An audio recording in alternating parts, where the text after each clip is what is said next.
mereka akan membabat habis hutan ini. Aku khawatir dengan hewan-hewan di dalamnya yang akan kehilangan tempat hidup mereka. Ayo kita ke Paman Badak untuk memberitahu informasi ini.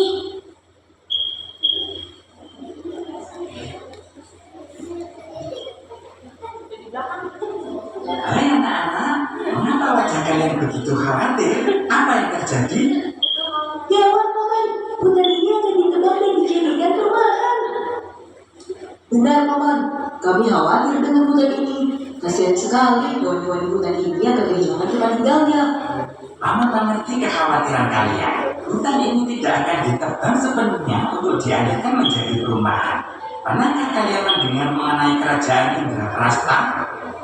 Aku tahu, Pandawa yang berhasil mengubah hutan belantara menjadi ibu kota kerajaan Indraprasta kan Paman? Ayo Paman, ceritakan. Kami ingin mendengarnya. Cerita ini diawali dari hutan belantara. Datanglah 5 ksatria bersaudara yang dikenal dengan nama Pandawa. Mereka mendapatkan warisan yang mengharuskan mereka untuk membangun kerajaan di sebuah hutan yang dijaga oleh bangsa jin dan hewan buas.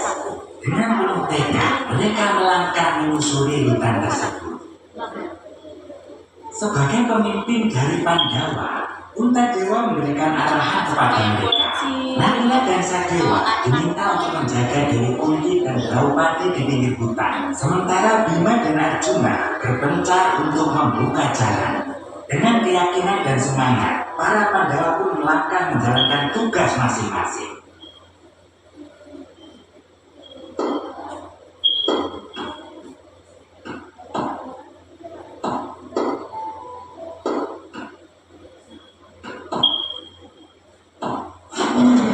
Menjawablah Untadewa, aku tidak membunuh hewan ini. Mereka akan mengganggu pekerjaan kita. Berhentilah Bima, biar aku yang akan mengusirnya saja.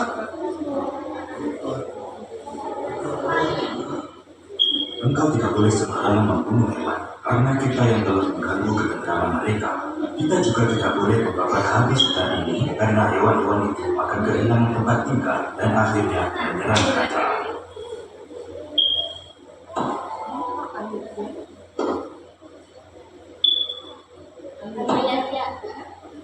Datanglah jin bersaudara yang menguasai hutan tersebut.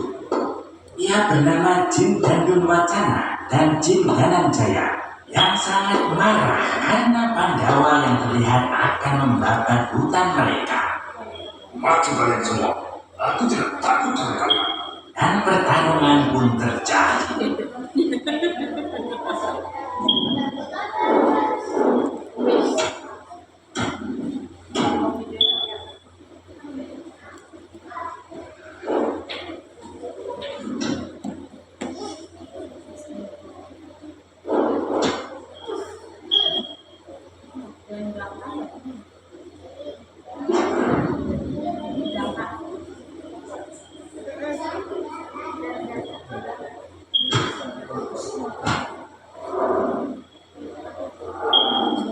Setelah Bima tertusuk panah beracun, datanglah Arjuna menghampiri Bima yang sudah tersungkur lemas. Wahai Bima, apa yang terjadi kepadamu hingga seperti ini? Aku telah berkelahi melawan para jin, dan saat aku ingin mengalahkan Jin Dandun Wacana, aku tertembak panah beracun. Aku ingin melanjutkan penerbangan pohon, tapi badanku sangat lemas.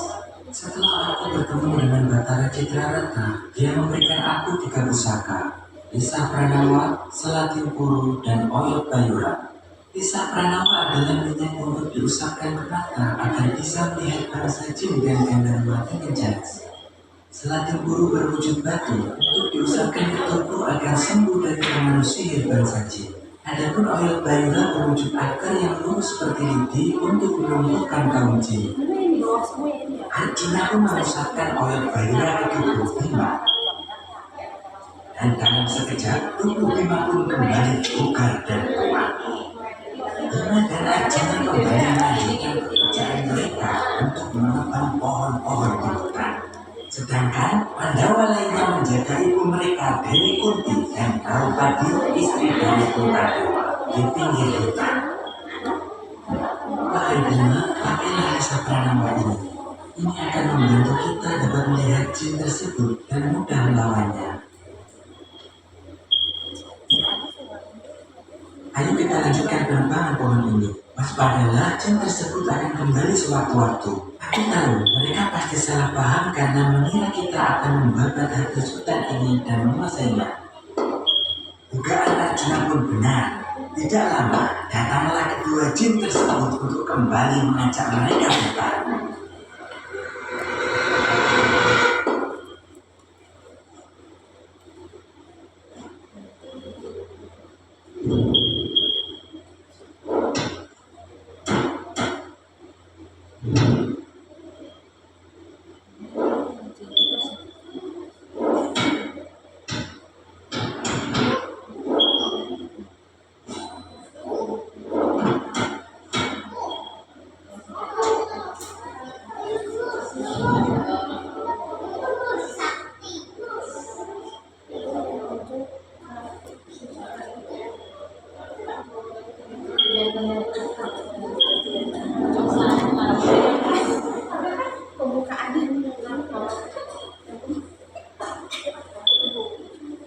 Setelah Bima dan Arjuna berhasil mengalahkan jin dan Bilwacana dan jin Dananjaya, unta dewa bersama Nakula dan Sadewa datang untuk memastikan keadaan mereka.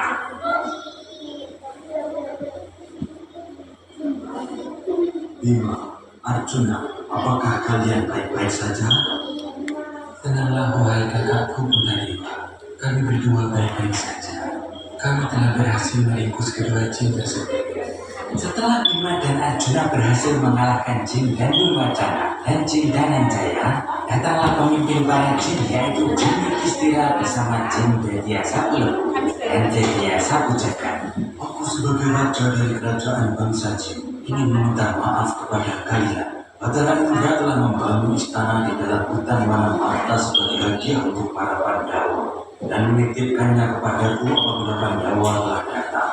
Aku mengirimkan Danjung Wacana dan Dananjaya hanya untuk membuktikan apakah kalian benar Pandawa. Aku bangga kepada kalian. Kalian memang kuat dan hebat. Kalian juga berhasil mengelola hutan ini tanpa menghancurkan semua apa yang ada di dalamnya. Jin Yudhistira menyerahkan hutan Wanamarta kepada Pandawa. Setelah semuanya selesai, Jin Yudhistira dan adik-adiknya berpamitan kembali ke alam gaib, meninggalkan hutan yang kini sepenuhnya menjadi milik Pandawa. Setelah para jin pergi ke alam gaib, tiba-tiba muncul sebuah istana indah di hadapan mereka. Istana tersebut adalah Indraprastha yang selama ini tertutup dan disembunyikan di alam gaib oleh Jin Yudhistira. Indraprastha akhirnya menjadi kerajaan yang makmur di tengah hutan, di mana Pandawa berkuasa dengan bijaksana baik di kerajaannya maupun di hutan.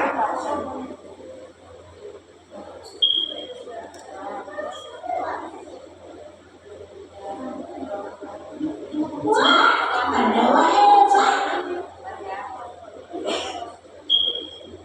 Kisah kerajaan Indraprastha ini mengajarkan bahwa meskipun Pandawa menaklukkan hutan, mereka tidak menghancurkannya sepenuhnya. Sebaliknya, mereka menyesuaikan diri dengan alam. Jadi, meskipun mereka tidak dapat menghindari pembangunan dan penggunaan sumber daya alam, kisah ini mengajarkan bahwa kita sebagai manusia harus bijak dalam mengelola alam agar tidak merusaknya secara permanen. Begitupun dengan hutan ini.